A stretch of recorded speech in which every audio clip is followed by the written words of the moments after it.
Hello children, it's story time and we'll spend the next hour in Storyland.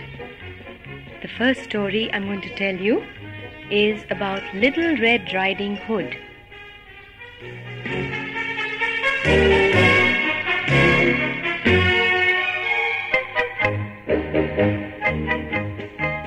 There was once a little girl whose name was Little Red Riding Hood. Little Red Riding Hood lived with her mother in a house at the edge of a wood. She was called so because she had a little red coat with a red hood, and she liked to wear it all the time. She was a very happy child and enjoyed playing in the garden amongst the flowers. Little Red Riding Hood had a grandmother who lived on the other side of the wood. She lived all by herself and loved Little Red Riding Hood dearly. One day, while Little Red Riding Hood was playing in the garden, chasing butterflies, her mother called out to her, "Little Red Riding Hood, will you come in? I have some work for you." "Yes, mother, I'm coming," said Little Red Riding Hood and ran into the house. "I want you to go to your grandmother's house with this basket of lovely things to eat. She's ill and will welcome a visit from you," her mother said. "Oh, mother, I'd love to go and visit Granny," said Little Red Riding Hood. "But there's one thing you must remember," said her mother. "You have to walk through the woods to reach your grandmother's house, and there are wild animals in the woods. You have specially to be careful of the big bad wolf. Remember, you must not talk to any stranger." "Yes, mother, I promise to take care," said Little Red Riding Hood. She picked up the basket full of all sorts of lovely things to eat, and kissing her mother goodbye, skipped off down the path into the woods towards her grandmother's house. She walked down the path for some time, and as she walked, she sang a song. The sun shone through the trees, and the birds chirped noisily. Little Red Riding Hood did not feel scared. She saw a lot of beautiful colored wild flowers and decided to pluck some. "Granny will love them," she said to herself, and hummed a little tune as she collected a bunch. And who do you think was passing by at that time? None other than the big bad wolf. He smacked his lips and walked up to Little Red Riding Hood with a big smile. "Hello, little girl," he said. "What's your name and what are you doing?" he asked her. "Hello," said Little Red Riding Hood. "I'm plucking flowers for my grandmother, and my name is Little Red Riding Hood." "What a lovely name you have," said the wolf with a cunning smile. "And where is your grandmother's house, my dear?" he asked Little Red Riding Hood. "She lives in a little cottage on the other side of the wood," said Little Red Riding Hood. "I'm taking something for her to eat. She's ill and in bed." "Aha," said the wolf to himself. "This is a good chance for me to eat the food, the little girl, and the grandmother. I must not waste any time." He smacked his lips, thinking of the good time he would have. Saying a friendly goodbye to Little Red Riding Hood, he ran away fast towards the grandmother's cottage. When the wicked wolf reached the grandmother's house, he knocked on the door and in a small voice said, "Grandmother, I'm Little Red Riding Hood. Please open the door." Now grandmother was ill and lying in bed, all covered up from head to toe. "Oh, it's my Little Red Riding Hood," she said happily. "Why don't you push the door and walk in, my dear? It's not locked," she said in a feeble voice. The wicked wolf pushed the door slightly and peeped in. Grandmother saw his horrible face and jumped up with fright. But before she could shout for help, the wolf pounced on her and, pulling her out of bed, locked her up in a wooden cupboard. "I will eat them both together," he said. "I'm going to have a lovely meal." He then found a long dress of grandmother's and quickly put it on. He put on a bonnet on his head and a pair of spectacles on his long nose. He then got into grandmother's bed and tucked the blankets right up to his chin. When Little Red Riding Hood at last reached her grandmother's cottage, she knocked at the door and cried, "Grandmother, it's me, Little Red Riding Hood. Please open the door." "Come in, my dear," the wicked wolf said in a croaky voice. "The door is not bolted from inside. Come in." Little Red Riding Hood pushed the door open gently and walked in. "Hello, grandmother. How are you feeling today?" she asked. "Oh, not too well," said the bad wolf in his croaky voice. "Oh, but what's happened to your voice, grandmother?" asked Little Red Riding Hood. "It's become hoarse due to the bad cold I have," said the wolf, pulling up the blankets closer to his face. "Grandmother, your ears have become so long!" Little Red Riding Hood exclaimed. "All the better to hear you with, my dear," said the wolf. "Goodness me," said Little Red Riding Hood. "But what a long nose you've got, grandmother." "All the better to smell you with, my dear," croaked the wolf, who was by this time feeling very hungry. "And what big eyes you have, grandmother!" exclaimed Little Red Riding Hood, finding her grandmother very strange looking indeed. "Ah, all the better to see you with, my dear," said the wolf and gave a big smile.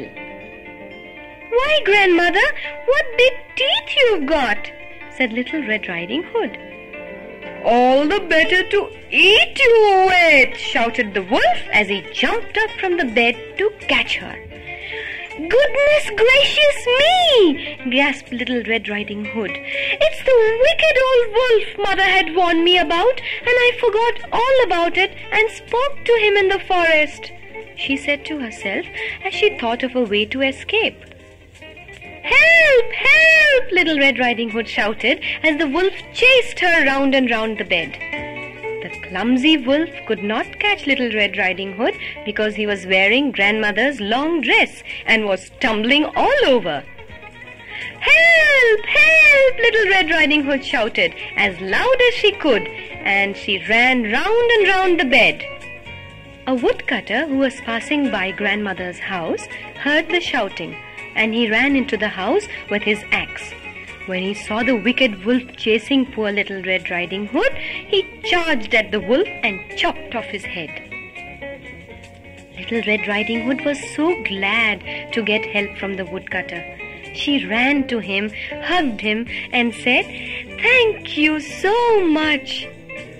Just then they heard some scratching and faint knocking from the wooden cupboard in the room. The woodcutter went forward and opened the cupboard, and who do you think stepped out? The grandmother. When she saw Little Red Riding Hood safe and sound, she hugged her and kissed her, and tears started rolling down her eyes. "My dear Little Red Riding Hood, I was so worried about you. Thank God you are safe." "Thank this woodcutter here, grandmother," said Little Red Riding Hood with a smile. "He saved me from being eaten up by the wicked wolf." "Thank you so much, kind gentleman, for saving us," said grandmother to the woodcutter. "Won't you join us for tea? Little Red Riding Hood has brought so many things to eat for us." "Oh yes, please do. Join us, kind woodcutter," begged Little Red Riding Hood. And so, grandmother, the woodcutter, and Little Red Riding Hood all sat down together to eat, no longer worried about the wicked old wolf.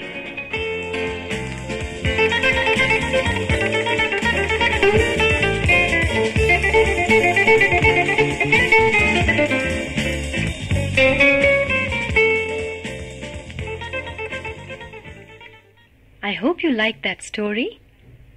The next story I'll tell you is called The Honest Woodcutter.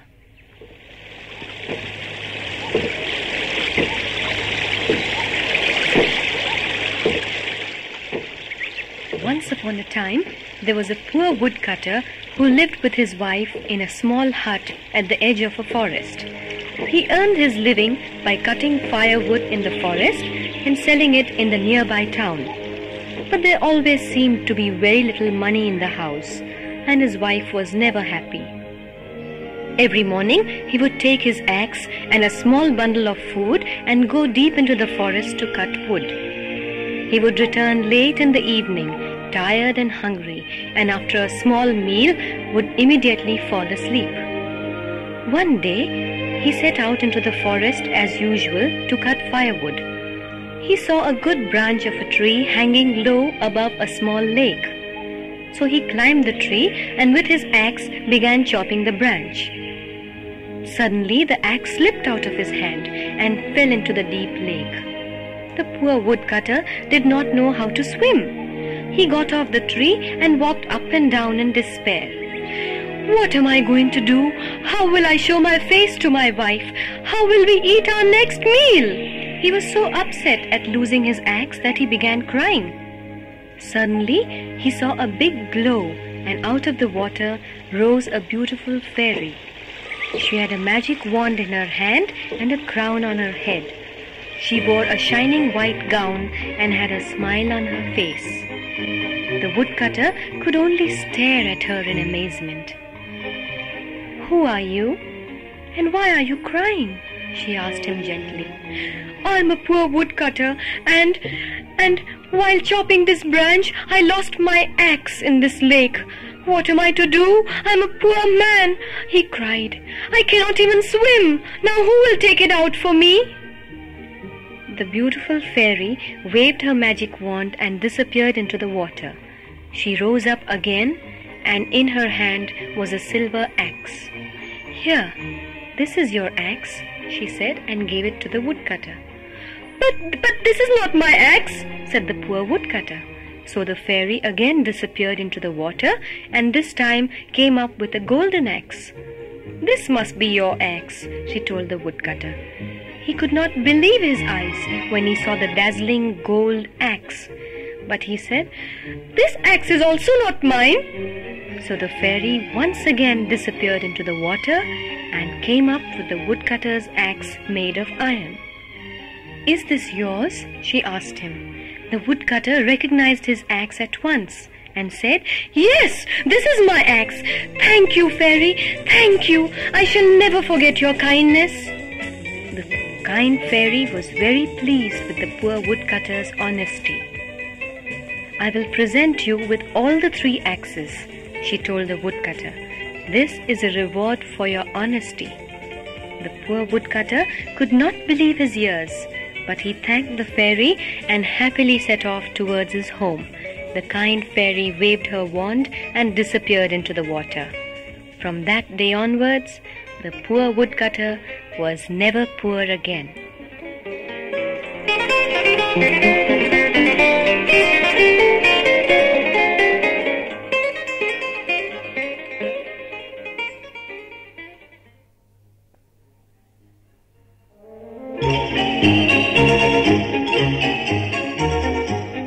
This is the story of Goldilocks and the 3 bears. There was once a little girl who lived with her mother in a pretty little cottage. This little girl's name was Goldilocks.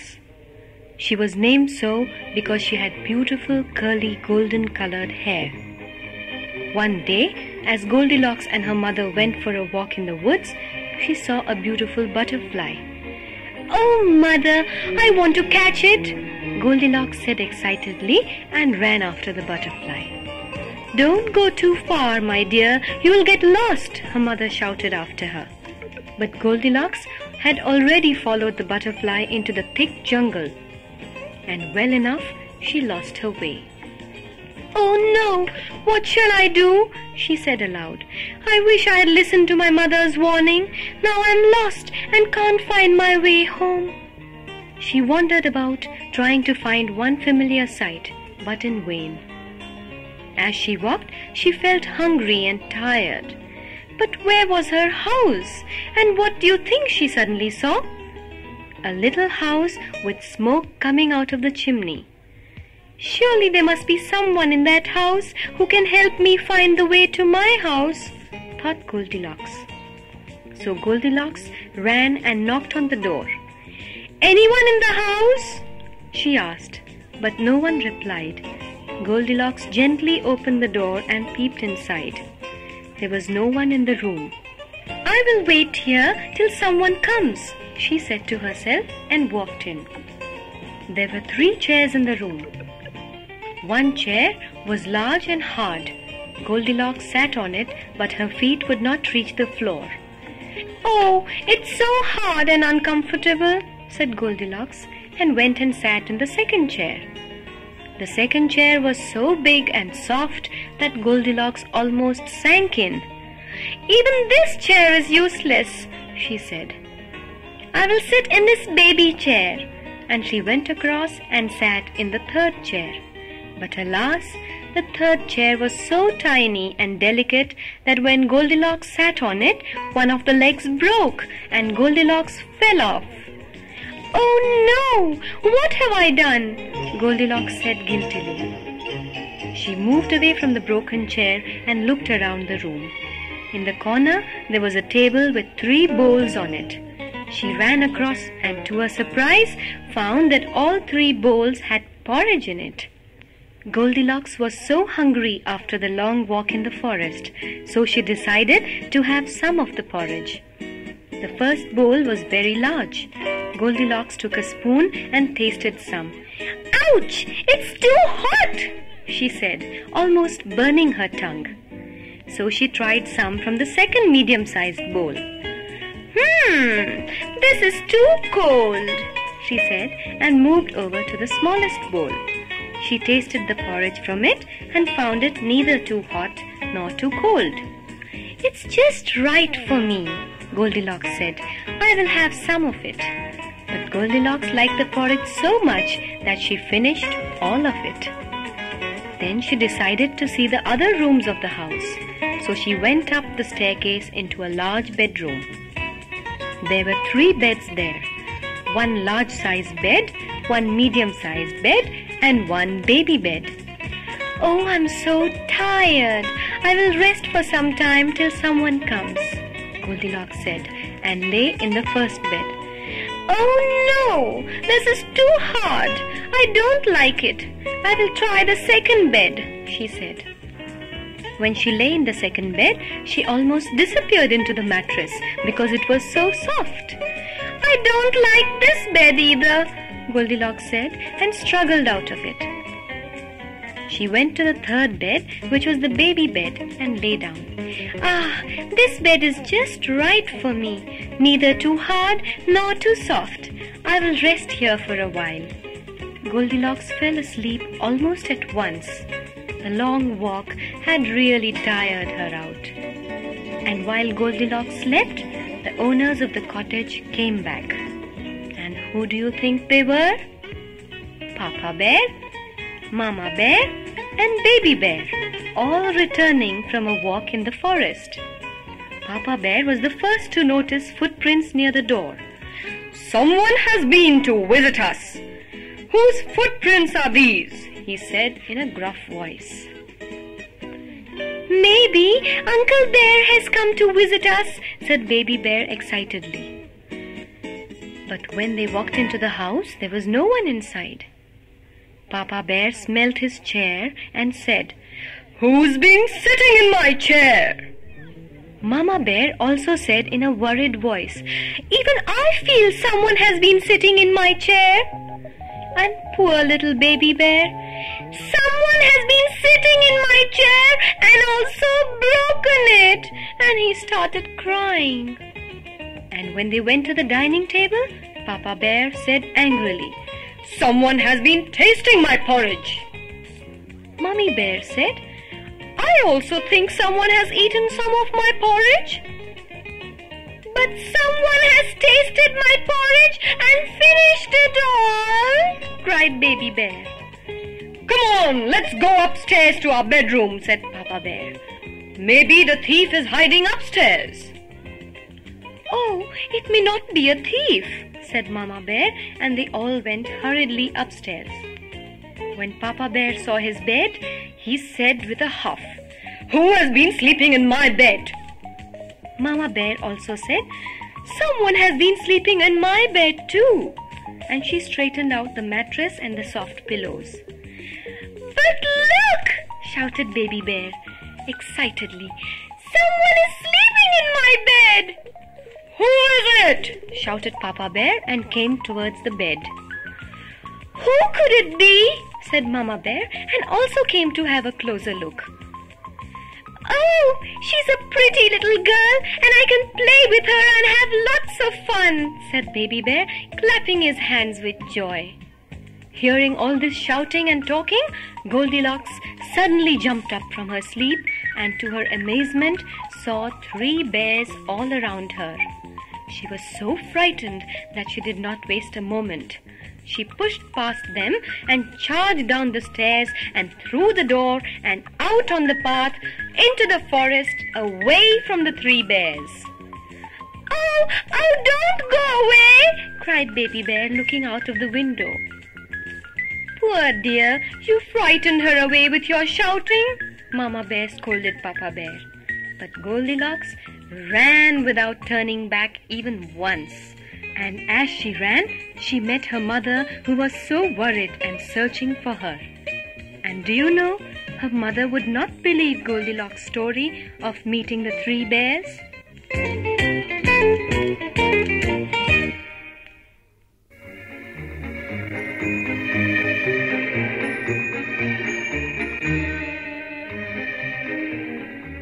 The next story I'm going to tell you is called Rumpelstiltskin.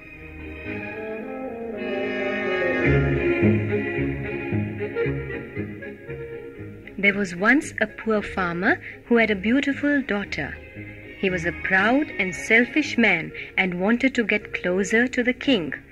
If he got into the good books with the king, he would not have to struggle so much to earn a living. His beautiful daughter was also a cause of worry for him.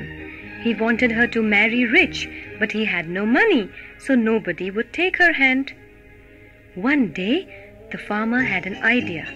He went to the king and boasted, I have a beautiful daughter who is equally talented.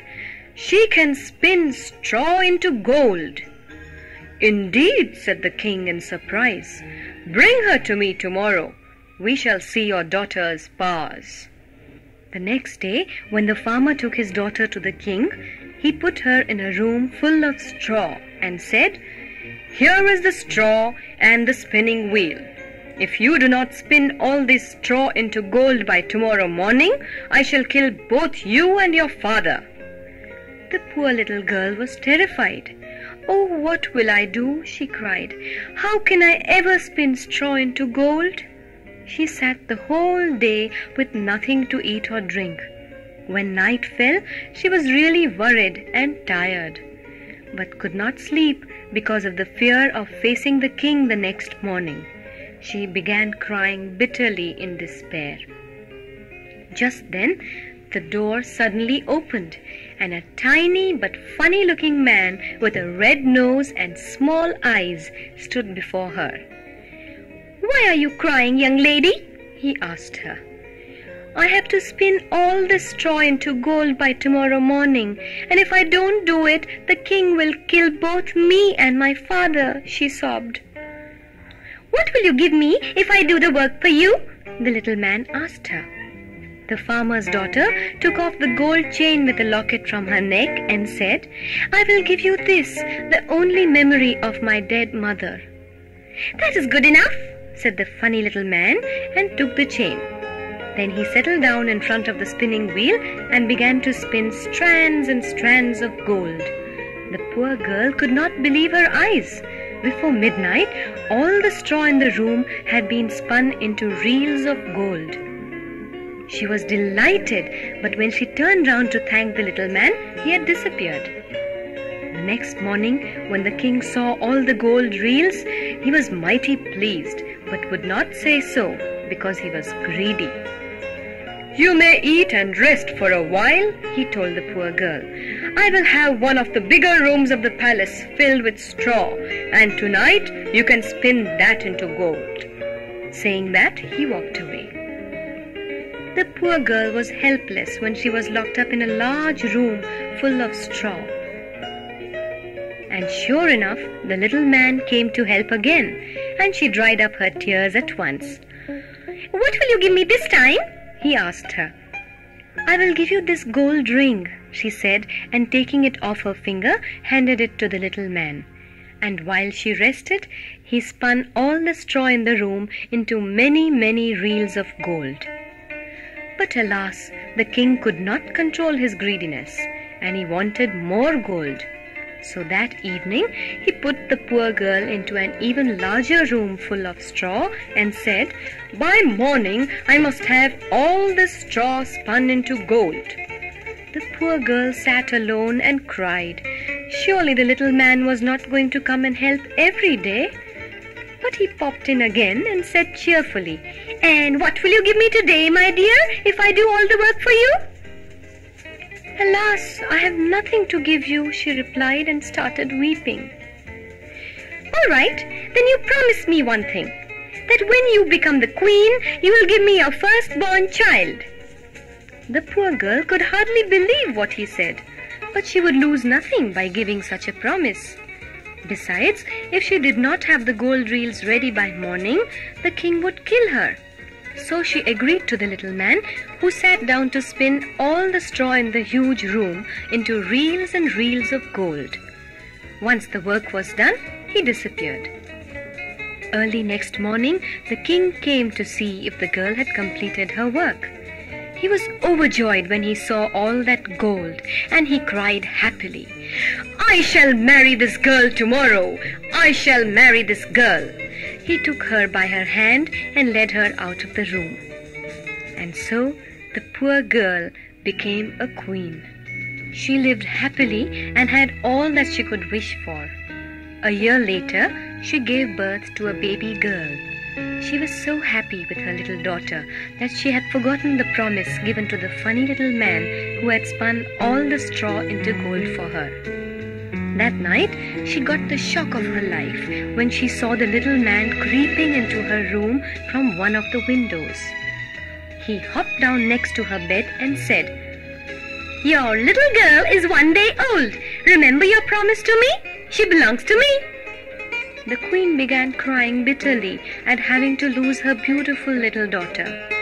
"Oh, please, forget about the promise," she begged him. The little man was moved by her tears and said, "I cannot break the promise, but if you can tell me what my name is, you can keep the child. I will give you 3 days to find out." Saying this, he disappeared the way he had come. The next morning, the little man was there, smiling cunningly. "Could your name be Casper, or Jonathan, or Paul?" the queen asked him, but each time he shook his head and grinned. "All right, come back tomorrow," the queen said in despair. "I will guess your name by then." And the little man disappeared once again. The queen was really worried. She did not want to lose her daughter, so she called all the king's ministers, and they told her many different names they could think of. The next day, the little man came again. "Could your name be Sebastian, or John, or David?" But the little man shook his head each time, quite sure that soon the baby would surely be his. The queen hid her disappointment, and the little man went away saying, "Tomorrow is your last chance. I will come in the morning." The queen was really worried. She sent out messengers all over the kingdom to find new names. They returned in the evening weary, and when asked if they had found any unusual names, they shook their heads sadly. One of the messengers bowed to the queen and said, "I found no names, Your Highness, But when I was riding back through the forest, I found a strange sight. In front of a little house, a fire burned, and around it danced a funny-looking man with a red nose and tiny eyes. And while he danced and hopped, he was singing a strange song. "Can you remember the song?" the queen asked eagerly. "Yes, I can," the messenger said. "It went like this. Today I bake, tomorrow I brew, soon I'll have the young queen's child. How glad I am that no one knew that Rumpelstiltskin I am styled." "That's the name," the queen cried. "That's the name of the little man, Rumpelstiltskin."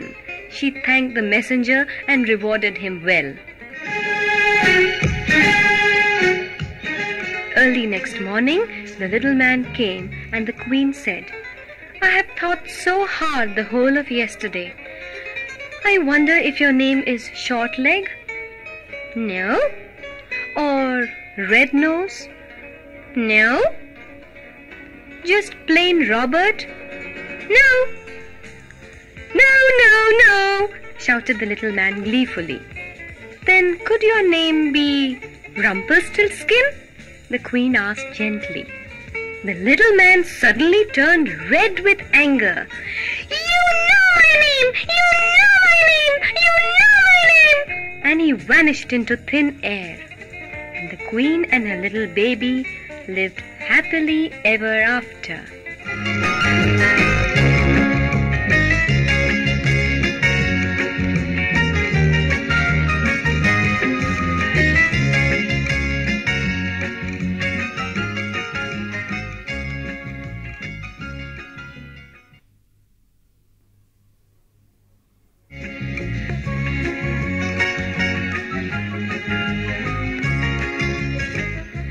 The next story I'm going to tell you, children, is called Jack and the Beanstalk.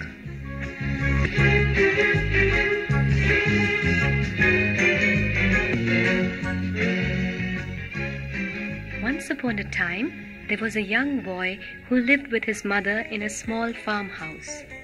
This young boy's name was Jack. He was a lazy and good-for-nothing boy, and always a cause of worry for his mother. He never went to school, and nor did he help in the household work. He only liked one thing: to eat. So much so that there was no food in the house. And since there was no money to buy food, Jack's mother decided to sell their only cow. "Jack, get up and get ready soon. You have to take the cow to the market and sell her. And remember, I want a good price for her," she said angrily. "But mother, please give me something to eat before I go," Jack pleaded. "There's nothing in the house to give you," she fumed. "Now hurry up and get out." Jack had no alternative but to go without food. He pulled the cow by the rope tied round her neck and set off for the market. He had not gone far when he met an old man who stopped him to admire the cow. "Look, young lad, I have these 5 magic beans with me," the old man told Jack. "I will give them to you in exchange for this cow here." Now Jack was a lazy boy and did not want to go all the way to the market. He thought his mother would be happy with the magic beans, so he readily agreed to exchange his cow for the magic beans. After the deal was made, Jack put the beans into his pant pocket and ran home to his mother, quite sure that she would be pleased with his cleverness. "Why are you back so soon?" she asked him when she saw him running into the house. "Look what I have got, mother," Jack panted. "These 5 magic beans in exchange for our cow." "Oh no! What have you done?" shouted his mother and threw the beans right out of the window.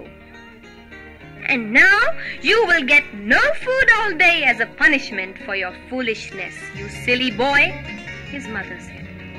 So poor Jack had to go to bed tired and hungry. When Jack woke up the next morning, he found his room quite dark.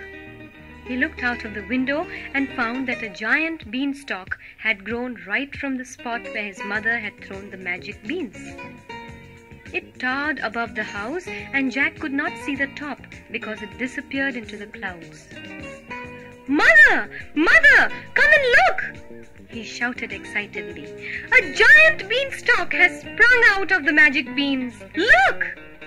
And before his mother could even reach the window, Jack had jumped on to the branches of the beanstalk and begun to climb the creeper. "Jack! What are you doing?" shouted his mother. "Come down at once! You'll fall and break your head!"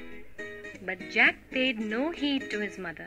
He climbed higher and higher into the clouds till he reached the top of the beanstalk. And there he jumped off the beanstalk onto a road that went across the clouds. Jack walked along the road, whistling a little tune and enjoying this adventure. At the end of the road, he came across a castle. Feeling very hungry because he had not eaten since yesterday, Jack decided to go in and request someone to give him some food. There was no one about the whole place, so Jack headed straight for the kitchen. There he found a little old woman cooking lots of food in huge pots. "Can you give me something to eat?" Jack asked timidly. "Who is that?" The old woman jumped around and saw Jack standing at the door. "Who are you? And from where have you come?" "My name is Jack, and I have come a long way. I'm hungry and thirsty," Jack said in a sad voice. The old woman quickly gave him some soup and some sandwiches and said, "You had better have this as fast as you can, before my husband returns. He's a giant and likes to eat little boys like you for breakfast." Jack had a good meal and felt better. Just then, there came a sound like thunder. "Oh no! That is my husband coming home! You must hide quickly or he will eat you up," said the giant's wife. "Here, get inside the oven and don't make a sound." Jack hid in the oven and soon the giant walked into the kitchen. "Food! Where is my food? I'm hungry and can eat a horse," he thundered. Poor little wife hurriedly put a huge dish in front of him. She fed him with all the different kinds of food she had prepared. Hey! I can smell a human being around here!" the giant roared. "You must be imagining things," his wife told him. "That must be a dead rat around the place. You eat and then take some rest." So the giant ate a lot more again. Jack peeped through a tiny hole in the oven and was glad he was safely hidden. The giant was quite frightful. "Now, get me something to drink, woman!" the giant roared. He put 4 to 5 heavy bags on the table and, opening one, poured out a pile of gold coins. He seemed quite happy to count his coins. Jack's eyes could not believe it when he saw all that gold. "If only I could take some coins home for my mother," Jack said to himself. Jack was feeling quite cramped in the oven and was waiting to get out. He peeped again through the little hole and found the giant's head on the table, and he was snoring. The snoring became louder. Jack was quite sure he had fallen fast asleep. He also saw that the kind old woman was also not around. This was the chance to escape. So Jack sneaked out of the oven, straightened his cramped body, grabbed one of the bags of gold and ran out of the door. But unluckily, he stumbled over a cat lazily walking by. But he kept running. The noise was enough to wake up the giant. "Who was that?" He jumped up. He saw at once that one of his bags of gold was missing. "Somebody has stolen my bag of gold!" the giant roared. I must catch him alive. He dashed out of the room and out of his castle. At the far end of the road, he saw a little figure running as fast as his little feet could carry him. "I will get you," the giant yelled, and with long strides he followed Jack. But in the meanwhile, Jack had reached the beanstalk. He slung the bag of gold onto his shoulder and began his climb down. Since he was small and light-footed, he went down very fast. The giant had also reached the beanstalk and started climbing downwards. The beanstalk shook, and Jack knew that the giant was on his way down, so he moved even faster.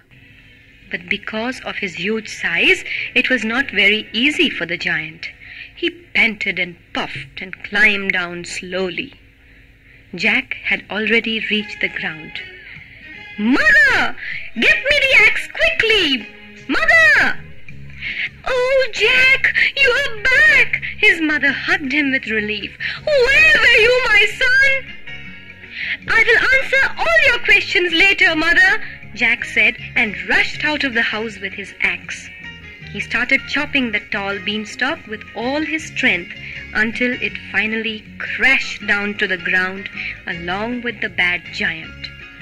His weight was so much that he crashed deep into the ground. It took Jack 2 whole days to fill up the hole with mud. And Jack's mother was so pleased with Jack's bravery and the gold he had brought. She never got tired of telling all the village people about her son's deeds. With the gold Jack had brought, he and his mother lived happily ever after.